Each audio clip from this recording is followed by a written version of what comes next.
waleta matamsanga. Yabo!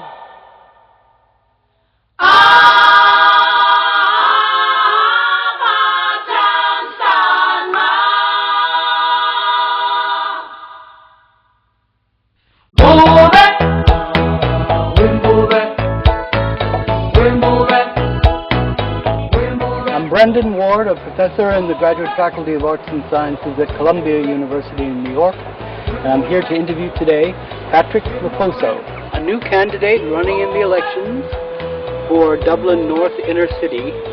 And now Patrick hails all the way from South Africa. Patrick, it's a long way from South Africa to Smithfield, Dublin. So how long have you been in Dublin? I've been in Ireland for 8 years now. And are you still liking it the way you did the first day you arrived? Things have changed, but I mean, I've been here for 8 years now. I'm used to the place, so I still like it. It's a great city, especially when the sun is shining. Yeah, of course. We have a bit of change these days. You know, it's lovely. It's just like South Africa now. My name is Ken McHugh. I'm the chair of the Intercultural Work Group of the Northwest Inner City Network, which is in the constituency of the Dublin North Inner City, which is a constituency that Patrick Maphoso is standing in. I'm also the international officer with the NGO Sport Against Racism Ireland, and we do a lot of work with the organisation Street Football World, particularly in South Africa, leading up to the FIFA World Cup of 2010. Okay, Patrick, I come across you through the trade union movement SIPTU, where you are helping workers organise and get on the voting register, which is very important.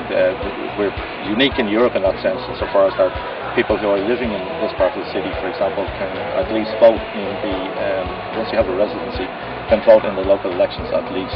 So in developing that strategy, how did you see it as incorporate that into your program? Yeah, actually it took us 2 months just to try and get people on the register, because then people don't know whether they're entitled to vote or not.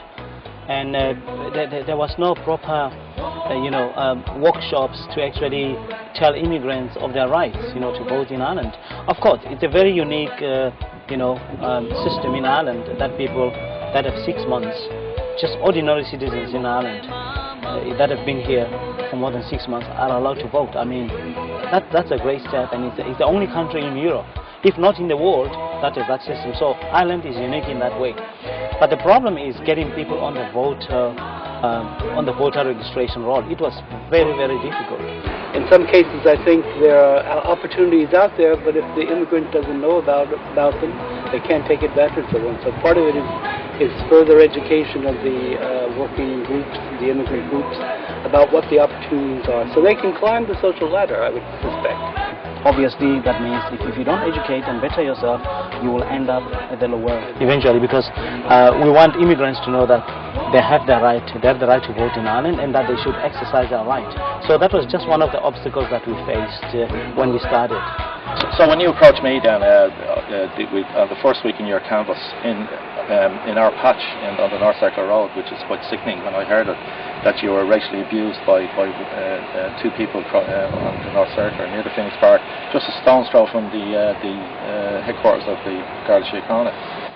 And of course, just about 500 meters from the President's residence. Yes. Yeah.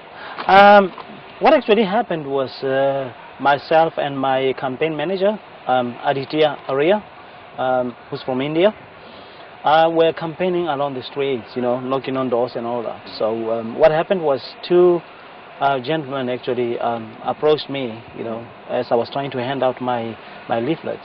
The other guy said to me I should get off the road. Then I told the guy, I said, but you don't own the road. I mean, what do you mean? He said, you get off here now. I said, no, but you still don't own the road. Then the younger guy said to me, if you don't get off the road, I'll get a bullet in your head. So, like it was a death threat. Yeah. And I took it very, very serious, because the guys were not drunk, they were not on drugs. Yeah. So I took it very, very serious.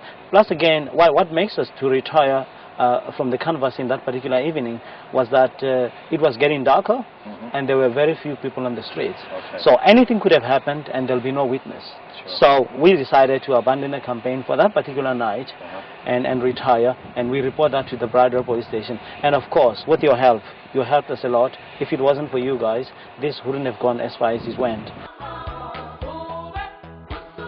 Because the South African newspapers actually picked up on the story. Yeah, of course. It's about time that we start, talking about these things, because in Ireland it's different. In South Africa we can debate and speak openly about racism, but in Ireland, everyone is just pretending everything is okay. Meanwhile, there's a lot of racism out there. It is out there, and especially now with the economic slowdown, it is actually on the increase. Okay. Yeah, my name is Patrick Maphoso. All the way from South Africa, contesting the elections in Ireland. I've been in Ireland now for 8 years. So I think the people of Dublin deserves better. Someone that can speak for them, someone that can fight for them. I'll be speaking on behalf of the homeless, people with alcohol and drug addiction. I think those people deserve better in Ireland, and they deserve another second chance in life. I think we shouldn't write people off. There's always a second chance in life. So I'll be speaking on behalf of those people. Again, coming to immigrants, there are a lot of issues facing immigrants in Ireland, and I think they deserve to have a voice as they contribute immensely to the country's economy.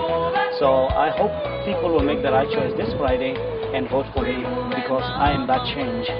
Thank you very much. Okay.